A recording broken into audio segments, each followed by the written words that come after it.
Welcome to the Breeder's Brew, dog breeding podcast hosted by me, Isabel, the canine nutrition coach. And me, Sarah, the canine family planner. Together, we'll be promoting responsible breeding by unpicking the minefield of breeding myths and methods for owners wishing to expand their whelping wisdom. Well, hello, we are back for day 4 of the 12 Days of Christmas mini podcast series. I hope you guys have been enjoying every little bit of your festivities or time off work with your family, friends and dogs, or hopefully you've been having some time off work anyway. This is quite possibly my favourite part of Christmas. Basically no man's land when we don't know what day of the week it is, what day of the month it is. I'm not even sure what time it is. My phones aren't charged. I haven't got a watch on. No, I'm not going to lie, I'm still in my Christmas pyjamas and I'm loving every second. And of course, with Christmas, we end up having the most bizarre and wonderful conversations. And actually, I had a really interesting conversation with one of my family members the other day. Couldn't tell you what day of the week it was. And it was how each different country actually celebrate Christmas. And the fact that we have such different traditions everywhere around the world. And quite possibly one of the most interesting, unusual celebrations I've heard of. It goes on in Iceland and it's called the Christmas Book Flood. So for those of you that are bookworms and enjoy reading, you might well have heard of this actually. But in Iceland, the entire country plans their Christmas festivities with books in mind, around sharing literature, around sharing content, ideas. I think that's awesome. If we've got any fantastic listeners in Iceland, please do let us know if that information is in fact correct, because I just rocked my world. I thought, how cool is that compared to what we do in England? It's really different. And I think it's just a lovely tradition that is still going on nowadays when you think books have been around for hundreds of years and they are our main source of sharing ideas and passing things down through the generations as well. But apparently a lot of Icelandic authors and publishers will release books intentionally in the run-up to Christmas so that they are involved in the festivities. And giving and sharing books on Christmas Eve is the pinnacle of the celebrations. So I thought, how cool is that? It makes something of the long, dark winters, the low light levels, the freezing cold temperatures.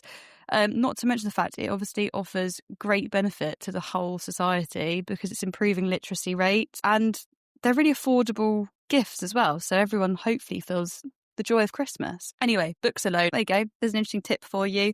If you're bored at your family Christmas parties coming up, there's a good conversation starter. But yeah, so on the note of books and libraries and whatnot, myself and Sarah have actually been really busy this year. Now, with another episode, of course, comes another little topic. And today's little golden nugget that we want to share with you guys that we're super proud of is actually how we've rebuilt our library, the taproom. And not only have we launched Pup Life, as we mentioned in a previous episode, where we now have a very clear library indexing structure. So all of our information and lessons that we teach you, wherever that might be, so whether that's on our blog page, whether that's the podcast episodes, it doesn't matter. We can drop it all into that beautiful Pup Life framework. So you have access to the information you need at the exact time you need it. And quite possibly the most important library of information we have is actually inside the tap room. For those of you that don't know, that is our private content library for our support club members. And we have built this from scratch, as Sarah and I say. Although we are pretty handy with tech, we are by no means tech gurus. So I think this is probably one of the most exciting accomplishments we've done, is that we've curated an entire library of resources from scratch. And it's so exciting because it's all broken down by Pup Life, because not only do we adore being able to support all of our club members, but actually being able to give them access to our teachings 24 hours a day is so beneficial. Because obviously, joys of breeding, we know our girls like to whelp in the middle of the night or give us a scare at 2:00 in the morning. So having that entire library at your fingertips is just awesome. So if you're interested and you want to have a nosy at our brand new snazzy library, please do jump on into the support club and you'll be able to dive in straight to the tap room and all of the goodies that are in there. But actually, something that myself and Sarah realised we hadn't told you was inside the tap room there are some bonus materials, teachings and a ton of information that you guys might not realise that we actually do. So one of the really exciting resources that sits inside the tap room is actually our breeder briefs. And these are top secret files, extra gritty, double-length podcast episodes where myself and Sarah deep dive into one specific area of breeding so that you can get a total earworm of information all in one go on the specific thing that you might want to learn more about. And it's really nice to share that we have had lovely feedback from the support club members so far that have been really enjoying these breeder brief episodes. They are too long, unfortunately, for us to share on the airwaves as typical podcast episodes because they are quite literally hitting 2 hours in most cases, and unfortunately no platform is going to stick that amount of content out. So if you do want to get a little bit more of us in your eardrums, you're welcome to, as I said, access the tap room anytime, and you can access the breeder brief files in there. However, I did think, with it being Christmas and the whole joy of giving and the festive feels, and for those of you that maybe Santa didn't visit this year, don't worry. I know myself and Sarah said that we might share a gift with you on the 12th day of Christmas, but do you know what? We're feeling super generous. So, without further ado, let me share a very exciting segment with you from the tap room, from one of our most popular breeder brief files. Just to give you an idea of what's in there, to give you some super exciting lessons to enjoy in this downtime over Christmas, and hope you enjoy. This episode, we are going to discuss ultrasound scanning for pregnancy confirmation. So we're going to look into detail in regards to what is a quality scan, how they should be conducted, and what information as a dog owner you should come away from the scan knowing to help you best prepare for your impending litter if the scan is a positive scan. So we're going to start right at the beginning, as into why should you scan your dog for pregnancy? Now, my belief is that if you've mated your female, then you should have her scanned to confirm pregnancy or not. Some people, and this happens with the progesterone blood testing that we've covered as well, some people like to try and guess, and then only once they think they are pregnant or they think that they've ovulated, that they then do some form of testing, which is just a really backwards way of, I've said it to you, haven't I, Isabel? They don't become more pregnant. So there's no point waiting till later on in a pregnancy for a scan. They're either pregnant or they aren't. So you might as well find out as early as possible, because that gives you as much planning time as possible. No, I totally agree. And on the contrary, it's worth pointing out, if your girl is unfortunate not enough to have not conceived, the earlier you find that out, the better, because then you can proactively manage the next coming few months. So if you've mated a female, the chances are she will go through a phantom pregnancy. You can put measures in place to reduce that from happening, such as using a good quality raspberry leaf supplement. And you can start preparing for plan B next season, next plan. So it's not always, like you said, obviously we're talking in terms of pregnancy, but it's just as valuable to find out, unfortunately, if she hasn't conceived as well. Yeah, and it's important to know. So, for instance, Isabel's just touched on about phantom pregnancies. A dog's hormonal system, because it's all based on a cycle, whether you've mated your female or not, her hormones will do what they need to do. And the problem with dogs is that their hormones don't change whether they're pregnant or not. They do that regardless. So that's why phantom pregnancies are really significant in dogs, because their hormones will carry on regardless, where in most species, I assume, their body goes, am I pregnant or not? If I am, yes, I need to do this. And if I'm not, I need to do this. But with dogs, they go, oh, I'm just going to pretend I am and act as if I am. And my hormones are going to think I am, whether I am or not, until I deliver some puppies or not. And then I'm going to carry on as normal. So phantom pregnancies are really high in dogs for that reason. So they can trick you.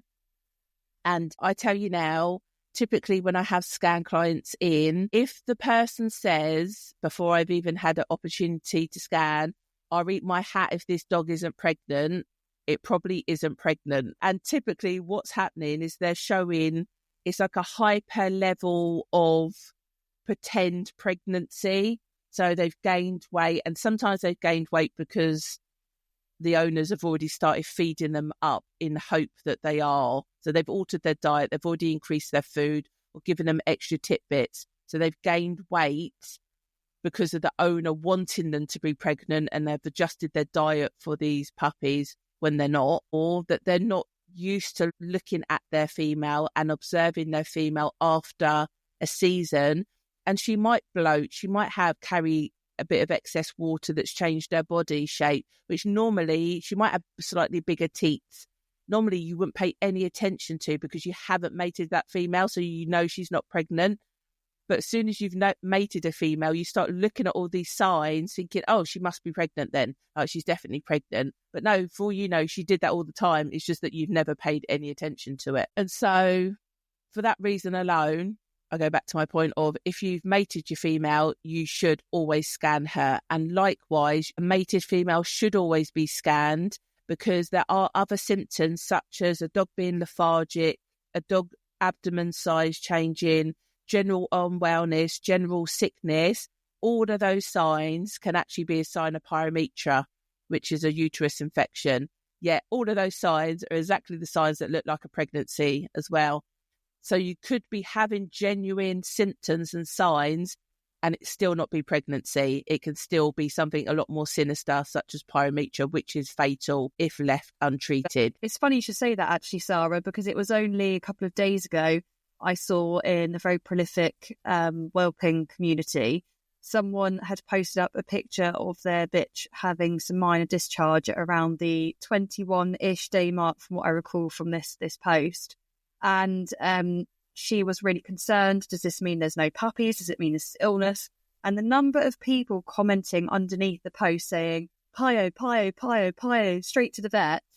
And I kid you not, it was a 50-50 split between people saying pyo, vet emergency, and this is implantation discharge. And it was a genuine 50-50 split on advice. So it does just go to show that such symptoms can be really, really dangerous, or great, we've got puppies. It's just not to be messed with. And a simple ultrasound scan will rule out most nasties. So for the effort that it takes and for the information it gives you, I just recommend that anybody that has mated a female, regardless of whether you believe she is or isn't pregnant, she should be scanned to give you facts. You need knowledge and information, not guesswork and tea leaves. What's it called with the thing that you hang over a pregnant woman? It tells you whether it's a boy or girl. Do you know what that? I've heard of this. Yeah, it used to be the pendant, didn't it? I don't know what was the name of it, but yeah. And whichever way it swung. Yeah, exactly. Like you can start hovering that over your girl and trying to find out whether she's pregnant or not. Let's just deal with fact. Let's just get her scanned regardless. And let's find out what you're dealing with next, because there could be bigger issues looming and you're not aware of, the potential problem. We've not even mentioned that you might have a female that doesn't look pregnant and is pregnant because she's carrying a solo puppy. And a female carrying a solo puppy is going to have very little physical changes because one puppy in the hormonal sort of scheme of comparison, proportion to, the proportion of, there's going to be very little changes. And then the last thing you want to do is wake up and there's a puppy in the bed and you had no plans of, all sorts can happen. So just to rule out a solo puppy, because your plan of how to deal with those is going to be totally different, which we've already covered in another. I can't agree with you more. I've had a singleton myself, and to the untrained eye, you would never have known she was pregnant. Obviously, as her owner and taking her observations very seriously, I could tell, but only really by the final week of gestation. So had I not had her scanned and I was waiting for her to show signs of pregnancy, if I had a more busy life, absolutely that could have happened, Sarah, where I would have gone, no, she's not pregnant, she'll be fine.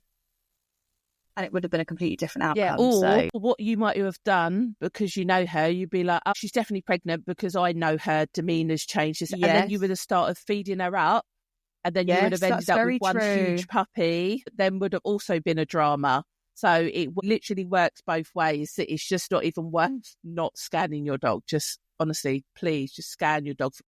It's quite interesting, actually. So we're talking about scanning in this episode. We are based in the UK. So the traditional method of scanning here is an ultrasound, isn't it, Sarah? There are other methods available, which I'm sure we will cover in this, but it's just quite nice to sort of explain to those, as we've got many international listeners, that we are currently talking about ultrasound scanning, which can be conducted at a very different point in pregnancy, can't it? Isabel, I'm really glad that you've mentioned different methods of identifying pregnancy. So it's worth bearing in mind that ultrasound scanning is one of the safest and most effective, and if the person's any good at it, accurate methods of confirming pregnancy. So there are alternative methods that exist.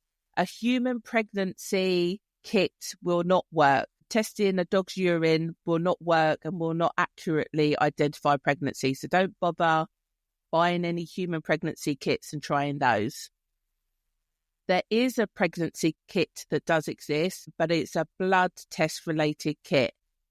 You're going to have to take your dogs to the vets. They're going to have to do a blood draw, and it's called a relaxing kit. Now, the problem with these blood tests is that A, that involves a vet, and B, it can actually give you a negative result up until 35 days gestation, of which you can ultrasound scan before that point and know for fact. So it does exist, but there are better methods, so hence why it's not overly popular. I think it's actually more used for bitches that have been spayed that may still have ovarian tissue. Apparently it picks up on whether there's a particular amount of hormone on a spayed bitch. They know whether its spay's been done properly.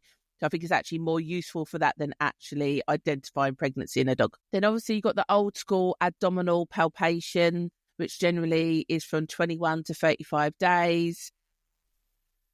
It's not recommended if you're not skilled at doing that kind of stuff. To be fair, that's one of the things when I go to the vets and they do that, I'm always impressed with, because, and I don't know if it's because I've got bulldogs, but like, if ever I squeeze mine, I'm like, I can't feel like anything, full stop. I can never tell whether they're bloated, that feels big, weird, different. I'm just like, oh, they just feel like what they always feel like. Whereas vets are good at going, oh, that feels a bit extended, or that's not right, or that's, which I'm always, is one of the few things I'm impressed with. So that is an old school technique for determining pregnancy, which typically is between 21 and 35 days. But I think it depends on how well or slim your dog is built. And I just don't think that would be overly accurate for a large percentage of the breed. And I don't think it's going to give you accurate numbers. It goes out saying as well, there are clearly risks attached with this method. Obviously, if you go down the scanning route, it's quite obvious that the puppies aren't being touched, palpated, squished, bumped. If you are manually checking for puppies, yeah, exactly. It is absolutely not something that people should be doing at home, trying to squeeze their female's abdomen to try and ascertain whether their pup's in there or not, because if you're prodding and poking a tiny little fetus, you could be doing major damage. Yeah. And then moving on to X-raying, which is popular across Americas. And the problem with the X-raying is that it has to be done once bone formation is evident for it to actually be picked up on the X-ray. So you would be doing this quite late in the female's pregnancy, but particularly nearly 3 weeks behind when you could know and could have started planning. So it's not a preferred method in the UK. And to be fair, I don't think it should be a preferred method anywhere, because I still want to be taking my female down to the vets, mixing with a load of dogs I don't know.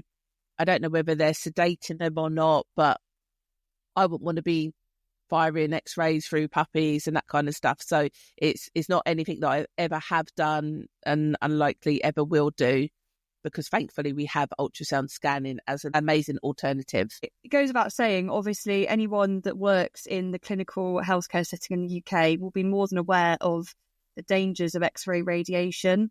Radiologists have to undergo all sorts of training. They have to wear protective equipment and things like that to be working in clinic. Also, the number of X-rays that are conducted on an individual are always kept to a minimum. Same goes for anyone undergoing radiotherapy or any other similar treatment. There absolutely is genuine risk attached to X-ray radiation. This isn't me being crunchy and being a hippie or being a holistic weirdo in the corner. That is genuinely scientifically proven. So the same way that people will never be rushed for an X-ray unless it's genuinely required, is the same for dogs. So if you are planning to scan a pregnant bitch, you are not only giving her a dose of X-ray radiation, but also her entire litter before they're even born. And that is radiation. An X-ray works via radiation waves. So there's no need in the UK, fortunately, for that. I feel that it is a risk that is very much overlooked by the places where maybe X-rays are more readily available than ultrasound scanning. I would assume that's because the vet stance is an X-ray is better than nothing. And if they don't have the equipment or techniques to do an ultrasound scan, that's why they are recommending it. It's it's bad enough when you go to the dentist and they just do the little mouth X-ray and they all run out the room. I was just thinking, oh my gosh, that's just a tiny little X-ray. So I don't think we can overstate the caution that should be taken with using X-rays to confirm pregnancy, where with ultrasound scanning, it's actually a sound wave, a high frequency sound wave. It's able to reflect and bounce back, and that's what produces the image converted from the probe. The crystals in the end of an ultrasound probe absorb the sound waves bouncing back, and then the special machine converts that into an image that we can actually see on the screen to be able to interpret that what we can see inside of a female, which is absolutely phenomenal. These people that invented this technology that we can see inside a female in such a non-invasive way is phenomenal. And the level of detail now, and depending on the equipment that the person you've gone to is using, is phenomenal. The detail you can see, depending on when you're having the scan done, you can see heart chambers, you can see little legs waving around, you can see ribs, spine, stomachs, bladder, bums, tails, paws. Yeah, it is crazy. So the level of detail, depending on the machinery that they've got, the capability of the machine that they've got, is crazy. It's worth bearing in mind that, particularly within the UK, as far as I know, your technician that you go to should be using CE-approved equipment.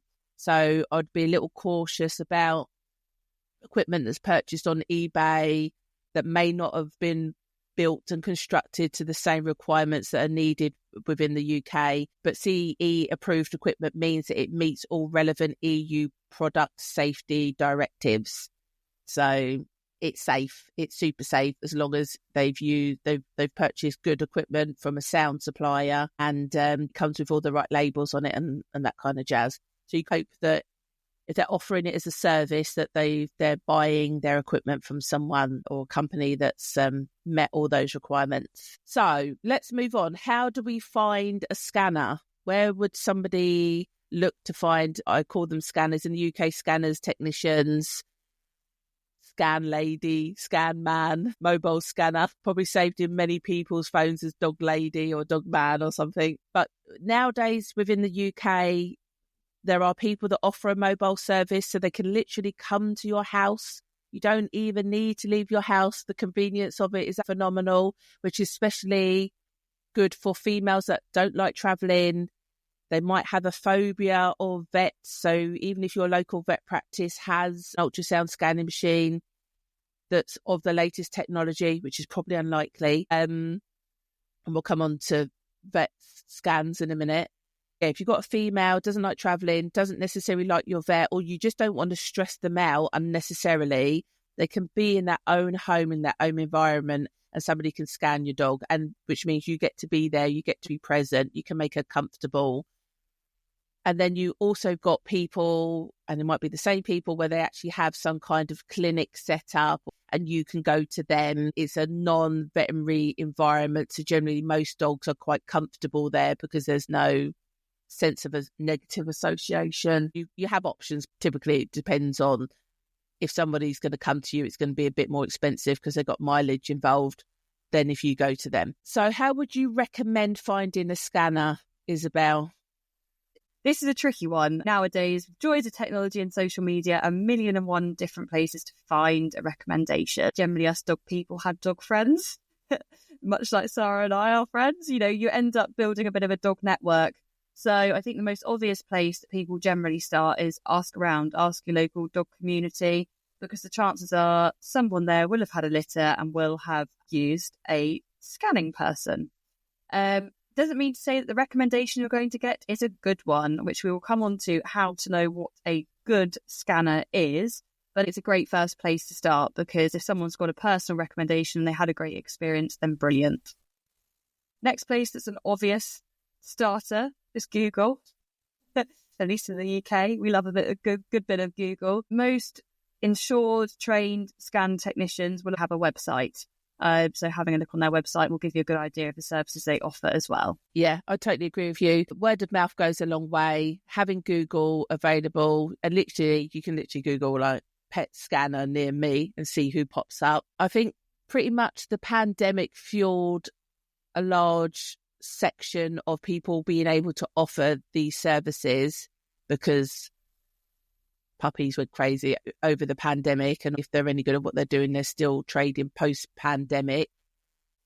Now, I think it's worth bearing in mind cost, because, and obviously you've got your vets as well, which we'll come on to.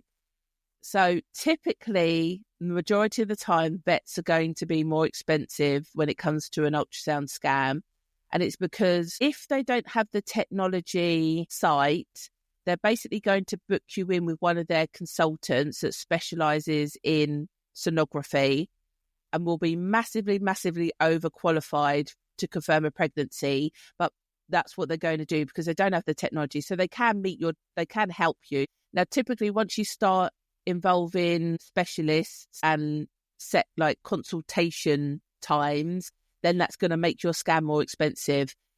And on top of that, they have requirements such as you have to book your female in as an inpatient. She needs to be with us all morning, which then means you can't be there to actually see the scan yourself. And so it all becomes a lot more clinical than it needs to be for something that's actually fairly simple. When you think nowadays in the UK, you can go and get your scans, you can pop down to shops on the high streets of 3D scans and all that kind of stuff, where the person's qualified, but you're not going to a hospital, you're just going to a specialist that's able to offer that service and give you insight. And so if you're going through a vet and they're using a consultant, you're going to massively overpay for what you need. And we've heard some crazy prices, haven't we, Isabel? Yeah, absolutely. I was actually having a conversation with an owner recently, and they had been let down last minute by their local vets for a scan who had referred them to several other practices. And the first vets they contacted on a referral was quoting them £250, and they expected the female to be dropped in at 8 a.m. in the morning and they could pick her up at the end of the day, which to me is absolutely bonkers, a crazy amount of money. I obviously recommended she absolutely did not put her female through that. Yeah, I mean, how stressful for a potentially pregnant female to be dropping her off at veterinary practice when, in fact, a typical ultrasound scan takes no more than 20, 30 minutes at a push. And that's with all the form filling in, having a little natter and all the rest of it. So to have her in such a stressful environment for a whole day just seems bonkers with a load of sick animals when... yeah, she could be in pup at the point where you want to keep her nice and happy. So that's if a vet might have the equipment in-house. I doubt it's going to be the most current, up-to-speed equipment because I imagine of all the equipment they use, it's a lesser one and they like to buy it once and use that.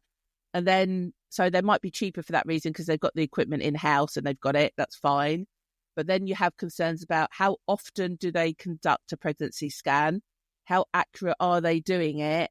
And can you be present for it? And are they going to give you any evidence keepsakes from it? They are more than able to do it, but it's just whether you're going to benefit the full experience and receive all the full benefits of the service and of the equipment. Are they capable of offering that? And many aren't, because ultimately, most vets, when they train to be a vet, they just want to help sick and injured animals. And a pregnant dog doesn't really fall into that category. So generally, they tend to have a lackluster approach to helping dog breeders because it just doesn't fall into their typical remit of what they expect to be doing as a vet, unless they happen to be a reproduction specialist, and they're very few and far between. And then they're all in and, you know, they've got the most current technology and they're more than capable and able to help you. Yeah, absolutely. I completely agree with what you're saying. And it's worth remembering that vets undergo such significant training. It takes them all of 7 years and in practice. There's so much for them to learn. Realistically, they will not have done an entire module on canine pregnancy and how to detect canine pregnancy. It's just not possible. They only have 7 years to learn their trade, and they are trained to help sick animals, and detecting pregnancy is not a form of sickness. Our amazing vets are basically the equivalent of a GP. They are our first port of call in any storm, but they're not an obstetrician. They are not a gynecologist. And they're very unlikely to give you numbers. So when you're breeding, A, you want to know whether she's pregnant or not. And then B, most people want to know how many they're expecting, just because it enables you to plan dietary changes in regards to managing wait lists, in regards to your expectation of how big your puppy pen needs to be and all that kind of stuff. So it's actually really important to know. Most vets are advised not to give numbers. So they generally will say, yes, she's pregnant. And they might say, you've got a big litter or a small litter. I say to people when I'm scanning, like, don't quote me. I'm not putting my house on the fact I've told you got 7. I'm pretty good at what I do. I've done thousands of scans now. But if you've got an extra one, like, don't send a witch hunt out for me, is what it is. So I believe it's worth paying somebody for that specialism to be able to be as accurate as they possibly can be within the skill set that they've got, to give you as much information as possible, because that's invaluable for you moving forward. And just having a, yes, she's pregnant or she's not, or it's a big litter or a large litter, isn't enough information for you to prepare, especially when you've paid a tidy sum for that service. You could have just done an educated guess and just said, oh, if my breed has an average litter of this, I'll pretend this is what's on the way. So you might as well be as specific as possible. And so in regards to, is there anything you want to add to that, Isabel, actually, before I move on? Yeah, I just think vets have been invaluable to me through all of my females' pregnancies. It's just, I don't go there unless there's a problem, because I'm under no disillusion that it is a hospital. There are germs there. People go there with their poorly pets because that's what the vets are for. You go there in an emergency because that's what it's there for. I always just recommend to people, exercise common sense. If your dog needs the vet, brilliant. If it is not an emergency, they're not unwell and you don't need medical advice, why would you go to a place where you're going to put your female and potentially puppies at risk? It's about saying that obviously fertility specialists environment, they are dealing with dogs at the peak of their life, the peak of their health, because they are in great condition, hopefully, and ready for breeding or just been bred. So you'd hope that the animals visiting that site are fit and healthy. So infection control and disease prevention should be far easier visiting a premises like that as opposed to a general animal hospital, in my opinion. So for me, that is in itself a fantastic reason to be considering potentially not visiting a vet for that particular part of pregnancy. And if you've got a breed that is at higher risk of reabsorbing and had a female reabsorb on previous litters, or there's family history of such, that's even more so of a reason to be really careful about who you use for a scan and why, because in that window, I'm sure, Sarah, you will shed an awful lot more light on this, but in the window of a scan, depending on the skill level of your technician and what window they recommend, that generally does coincide with the window that reabsorption can occur. What you got me thinking about when you were saying that, you've raised a really valid point in regards to vets are hospitals. And I think if you as a pregnant woman, there's a variety of places. You've got A&E, you've your GP, you've got your midwife, you've got your doula if you're into that kind of thing, that all these people support you, but from all different angles and aspects, and they offer different help and support and advice. So I think it's worth bearing in mind that when you've got a pregnant dog, yeah, it feels natural that your vet would be your first person to consult with that could support you, but there's actually quite a wide range of other people out there with expertise, with specialisms that would be equally as useful to you, even though they don't necessarily work in a vet or have certain particular credentials of ticking some kind of professional veterinary medical background, but they still have the knowledge, skills, experience, and as long as they've met whatever training requirements they need. And so, for instance, talking of this, ultrasound scanning, anyone can go and buy a scanner. Anyone can go and offer that to anyone and just say, oh yeah, I'm a scanner. You don't have to have done any official training, and there are training courses out there. Technically, they don't have to get insurance. Obviously, they should do, and that's quite important. So anywhere that you're paying sensible money for, you're assuming that they are insured, and they should have that certificate up in their clinic, or you should be able to ask them to check that they are insured for the services that they are offering you. But the barrier to entry to ultrasound scanning is super low, as it is with dog breeding, so anyone effectively can do it. So I understand why people go, oh, vets are really good, because you know that they've been all through that 7 years of study and they see X amount of clients, and your expectations of what their capability is super high. And it's really hard to decipher that when somebody that hasn't been through that criteria, but they do exist. As we said, you kind of imagine that someone would only recommend somebody because they're good at what they did. But the problem is if you don't know the difference between a good scan and a bad scan, how do you know which one you've received and whether the money that you paid was actually worth the value that you paid? And hence why we put this episode together, because we just want to talk everybody through actually what should you come away with, what knowledge should you have, what information should they provide in you to make sure that you're getting the best out of this service that they are offering you. Yeah, absolutely. I think you've raised a really poignant point there. The amount of times I see in breeding groups people saying, oh, scans are useless, don't bother. Oh, my scanner was rubbish. I was told 2 puppies and I've ended up with 12. That isn't the scanning profession that is at fault here. It's not that this ultrasound is rubbish or that you shouldn't do an ultrasound. It's unfortunately they've had one negative experience with maybe an individual that wasn't quite as highly trained or experienced as they expected, and the level of service fell short compared to their level of expectation. It does not mean that ultrasound scans are bad. And actually, we had this same conversation when we were discussing ovulation testing and progesterone testing before as well, that some people say, oh, progesterone testing doesn't work, it's useless. No, unfortunately, you've had a bad experience, but that isn't industry standard. Yeah, 1,000%. Yeah, couldn't have put it better myself, Isabel. And it is hard to know the good from the bad without experiencing it or being able to ask enough questions to find out enough information in advance. And this is where I sort of started with cost. Like, just because you found somebody that does a cheap scan compared to possibly some veterinary prices, ultimately the whole point of your scan is to give you insight.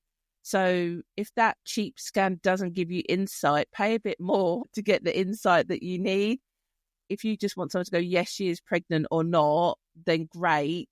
But there's so much more information available to you than Isabel. Just to pick up on your point in regards to bad scans, and I think you're right that there's a lot of bad or inaccurate information out there about the service as a whole. And I think people do need to appreciate that, yeah, it might just be that one experience that they've had and that is not representative of the whole entire industry that exists. That's why we're putting this episode together, is that how do you know you've had a good service compared to how do you know you've had a bad service? And some people aren't finding that out until pups are born, when they go, oh, I thought I had 4 and now I've actually got 8. Yeah, that wasn't the best service. And there are like these sort of myths that exist. So for instance, if I'm scanning, I'll have somebody go to me, my breed carries pups really high up.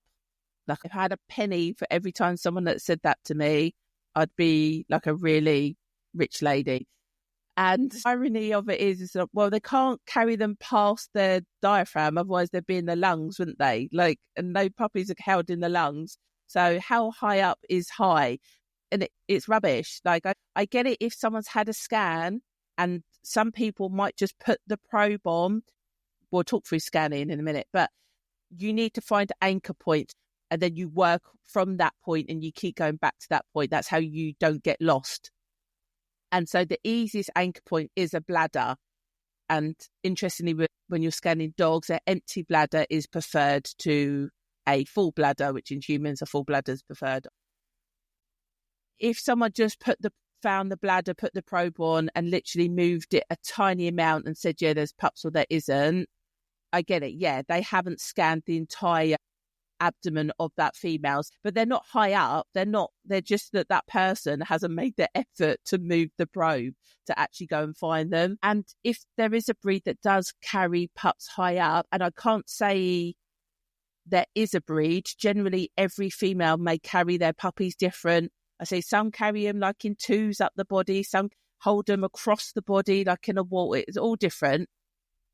But if you have a breed that has a more accentuated tuck up, so when you look at them from the side, that their brisket, so the depth of their chest, the lowest point, which is their brisket, and then as you run your hand back towards the back legs, that's an accentuated tuck up. So like where their teats would be, there's a steep incline upwards towards the top line.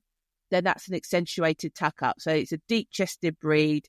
And then there's a high tuck up. So obviously that does slightly change your scanning dynamics because the whole ratio of the body is different compared to a dog that doesn't have a accentuated tuck up. They could have like a flat underbelly from their chest. It goes flat to the back legs.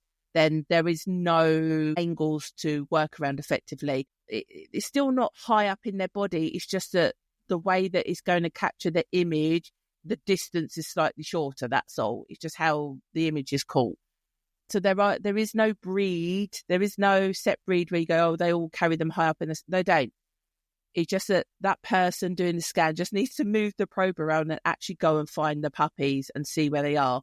You can't just put a probe on, not move it very much to say she is pregnant or she is, or if you move it a little bit, say they're high up. Sorry, I've gone on a tangent there, but I just wanted to lay that one to bed because I get that all the time.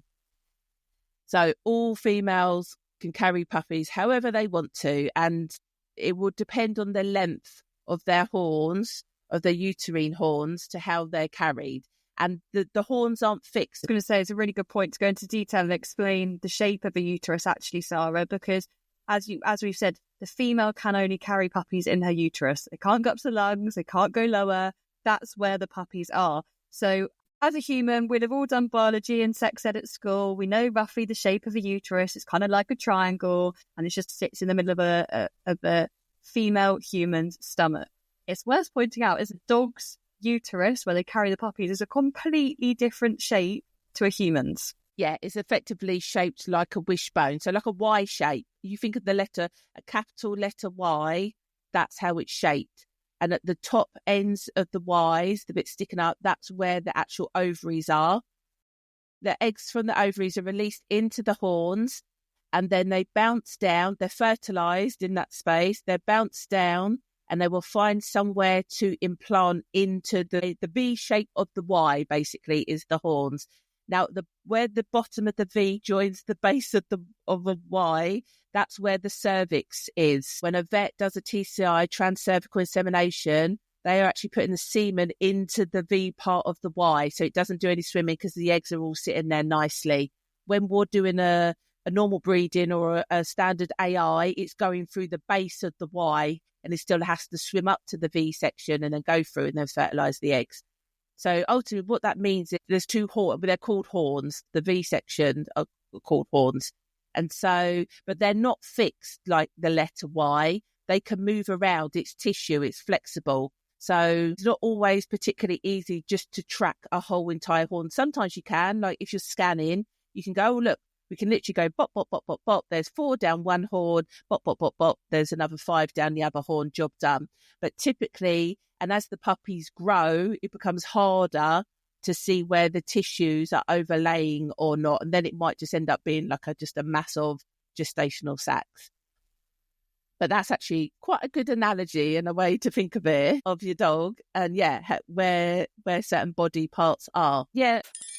I hope you guys loved that exciting excerpt from our Breeder Brief file. It'd be great to hear if you've learned anything from this, because obviously Sarah's weighed in on this subject from a professional standpoint rather than the breeder's point of view. So I'd imagine for a lot of breeders, this has probably been quite eye-opening. So great to hear your opinions on this. If you've learned anything, Obviously, with our Breeders Brew podcast, we'll have many more episodes coming to the airwaves in 2026.